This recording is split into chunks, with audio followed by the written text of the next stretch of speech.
پر کچھ ایسا بھی تھا جو مجھے اچھا نہیں لگا تھا۔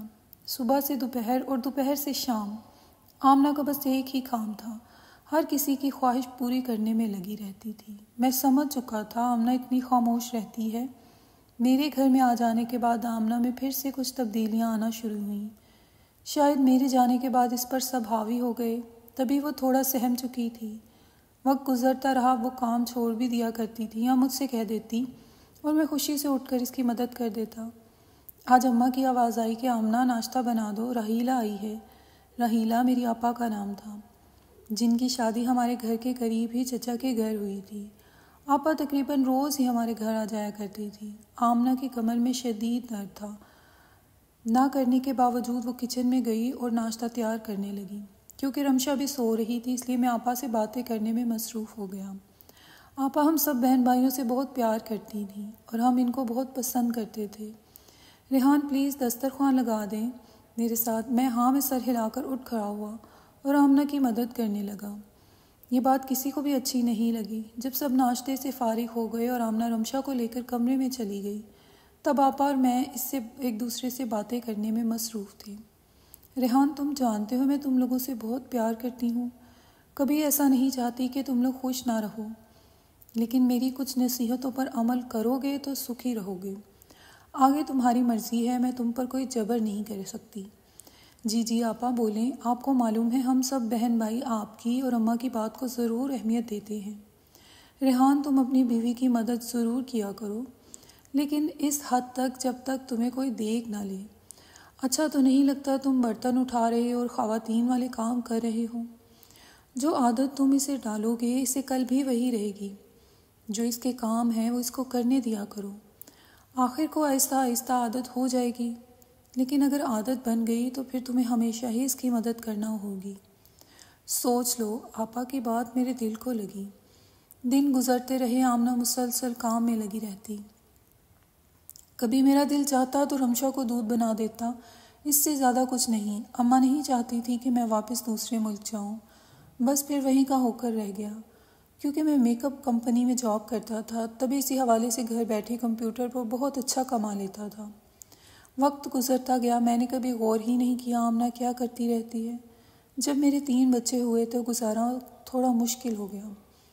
میری دونوں بیٹیاں تو اسکول جایا کرتی تھیں، لیکن بیٹا بھی چھوٹا تھا۔ تبھی میں نے اور آمنہ نے ایک فیصلہ کیا کہ ہم بچوں کو بہتر تعلیم دینے کے لیے شہر شفٹ ہو جاتے ہیں۔ وہاں آمنہ نوکری کر لے گی اور میں گھر بیٹھے اپنی چیزوں کو سیل کروں گا۔ آپا سے مشورہ کیا تو انہوں نے بھی اس بات کی حامی بھر لی کہ ٹھیک ہے، بس اماں کو بھول مت جانا۔ میری تو خواہش تھی کہ اماں کو ساتھ لے کر جاؤں، لیکن اماں اپنے بچوں کو چھوڑ کر جانے کو تیار نہ تھیں۔ وہ بڑے بھائی کے ساتھ رہنے لگیں۔ اب زندگی بے حد مصروف تھی۔ میں پورا دن شام تک آرڈر ہی لیتا، پھر ان کو دوسری جگہوں پر بھجواتا۔ آمنہ جو اب جاب میں بہت مصروف تھی اور بچے پڑھائی میں اور میرا بیٹا گھر پر ہوتے لیکن بے حد مصروف۔ ایک دن آمنہ جاب سے گھر آئی تو شاید کچھ زیادہ ہی تھک گئی تھی، آتے ہی سو گئی اور ہم سب بھوکے رہ گئے۔ آمنہ تھوڑا بیمار رہنے لگی تھی۔ اب جب وہ جاب سے آتی تو پہلے کی طرح چست اور توانا محسوس نہ ہوتی۔ اب دوپہر کے کھانے کے ساتھ ساتھ ہم رات کا کھانا بھی ہوٹل سے منگوا لیتے۔ آمنہ روز کہتی کہ ریحان مجھے ڈاکٹر کے پاس لے جاؤ، اور میں روز کام کی وجہ سے نہ جا پاتا۔ سالوں سال ہی گزرتے رہے، نہ مجھے ٹائم ملا، نہ آمنہ کی بیماری ٹھیک ہوئی۔ نہیں معلوم اسے کیا ہوا تھا۔ پھر ایک دن ایسا آیا کہ جب میں خوب بیمار ہوا، پیٹ کے درد نے جیسے میری جان نکال دی۔ سوائے آمنہ کے میرے پاس کوئی نہیں تھا۔ آخر میرے گھر والے بھی تو ہیں، انہوں نے میرا خیال کیوں نہیں رکھا؟ ایک دفعہ پھر مجھے احساس ہوا کہ میں آمنہ کے ساتھ زیادتی کر جاتا ہوں، لیکن یہ احساس شاید کچھ دن کا تھا۔ وہی زندگی جس میں میری خواہش ہوتی تھی کہ آمنہ جاب سے واپس آ کر کھانا بنائے اور پورے گھر کو سنبھالے، اور جب بات میری مدد کی آتی تو میں اپنی تھکن کو آگے لے آتا۔ اور آپا کی وہ بات کہ بیوی کی مدد نہ کرنا ورنہ ساری زندگی ہی کرنا پڑے گی، میرے دماغ میں موجود تھی۔ آمنہ اور میں لڑنا شروع کر دیتے، کبھی وہ ٹائم نہ دینے پر مجھ سے لڑتی اور کبھی میں کھانا نہ بنانے پر، اور کبھی تیرے گھر والے اور کبھی میرے گھر والے۔ بس یہی تو میں کر کے وقت گزرنے لگا۔ کبھی لڑنے لگتے، آج میں بہت اداس ہوں، آمنہ اسپتال میں ہے، اس کو ڈرپ لگی ہے اور میں خود کو کافی تنہا محسوس کر رہا ہوں۔ میں اور میرے بچے بس، اور کوئی نہیں ہے۔ میرے گھر والے آمنہ سے رسماً پوچھ کر جا چکے ہیں، سوائے آمنہ کی امی کے اور کوئی نہیں جو اس وقت اس کے لیے بے چین ہو۔ مجھے آج بھی وہ دن یاد ہے کہ ہم کیوں لڑتے تھے، اپنا وقت ضائع کرتے تھے۔ کیوں میری آپا نے مجھے یہ نہیں کہا ریحان اپنی بیوی کی مدد کیا کرو، یہ نبی صلی اللہ علیہ وسلم کو بے حد پسند ہے۔ کیوں میں آمنہ کو ہر دفعہ غلط کہہ دیتا تھا اور بس مجھے یہی لگتا تھا کہ یہ بس کام سے بھاگنے کے چکر میں لگی ہوئی ہے۔ کیوں میں اپنے گھر والوں کی بات ہر دفعہ صحیح سمجھ آتا تھا۔ میں نے اور میرے گھر والوں نے آمنہ کو بدل ڈالا تھا۔ وہ آمنہ جو زندگی جیا کرتی تھی، میں نے اس کو خوشیاں اپنے تانوں سے ختم کر ڈالی تھیں۔ میں اس کا خیال تو بہت رکھتا، اس سے اچھا بھی رکھتا، لیکن پیسوں کی حد تک۔ آمنہ تم واپس آ جاؤ، میں تمہارے بنا جی نہیں سکتا۔ تم میری زندگی کی ساتھی ہو، مجھے تمہارے ساتھ کی عادت ہے۔ بس ٹھیک ہو جاؤ یار۔ مجھے آج سمجھ آیا کہ وہ تو کھانا بھی نہیں بناتی تھی، پھر بھی کیوں تھک جایا کرتی تھی۔ صرف کھانا بنانا گھر کے کاموں میں شامل نہیں ہوتا، اور بہت کچھ ہوتا ہے۔ آج کل میں ابھی کھانا باہر سے منگواتا ہوں، پھر بھی تھک جاتا ہوں۔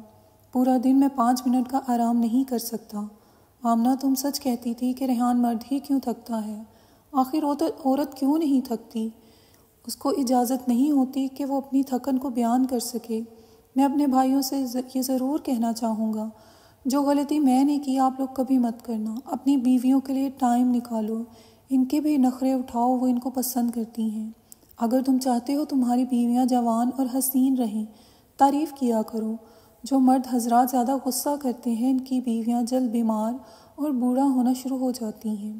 اور ایک بات بہت اہم، ہمارے گھر والے جتنا ہم سے پیار کرتے ہیں ہماری بیوی سے نہیں کر سکتے، لہٰذا بیوی آپ کی ہے نہ کہ محلے والوں کی، اور اس نے آپ کے گھر کو سنبھالنا ہوتا ہے، لہٰذا اس کو مضبوط بنانے کے لیے آپ کے پیار اور مدد کی ضرورت پڑتی ہے۔ ہمارے پیارے نبی نے کیا، وہ غلط کیسے ہو سکتا ہے؟ اپنی بیویوں کی ان کے کام میں مدد کیا کرو، تاکہ اگر وہ تھک بھی جائیں تو آپ کا ساتھ ان کا سہارا بن جائے اور آپ کا گھر جنت کی مانند ہو جائے۔